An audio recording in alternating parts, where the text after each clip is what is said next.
Yazı yazılar ki, əsas həcc ziyarətidir, həccə getmək lazımdır. Qardaş, mən getmirəm həccə. Səhv eləyirəm, tutaq ki, getmirəm. Sən niyə narahatsan? Sonra da ki, 10 neçə ildir mən həccə getmişəm, 2 ildir Kərbəlaya gedirsən, o saat həcc yada düşür. Həcc bəhanədir, həcc zat qədrini bilən deyil onlar.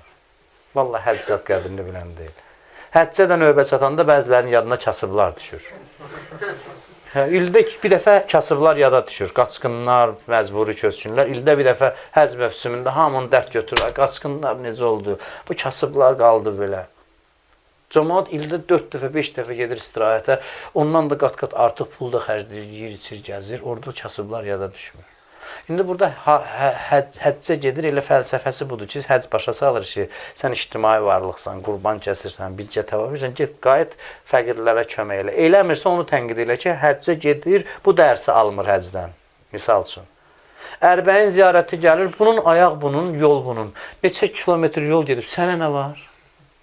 Başa düşdümü, tənqid eləyə bilərsən. Bir də var ki, bir qəribə mən hər şeyi tənqidə açıq hesab edirəm. Biri sual verə bilər, mənası nədir? Biri tənqidi bir şey də yaza bilər. Qəribə bir əsəb hiss edirsiniz, bilməm ya yox. Aşura gəldi, bu əsəb təzahür eləyir. Ərbəyin gəldi, bu əsəb cild-cildlə məqalələr yazırlar, danışırlar, deyinirlər. Mən baxıram, görürəm ki, şeytanın işi budur. Şeytanın kəsildiyi nöqtə budur da özünün. Özünün ilişdiyi nöqtə budur, mərkəzi nöqtə budur və buradan hədəf alır. Və bu iş düzəlsə, dünyanın işi düzələcək axı. Bu iş düzəlsə, dünyanın işi düzələcək. Əsas imtahan övliyalarla bağlı budursa, bir gün insanlar övliyalara həsəd yox, onlara sayğı göstərsə, dünyanın işi düzələcək.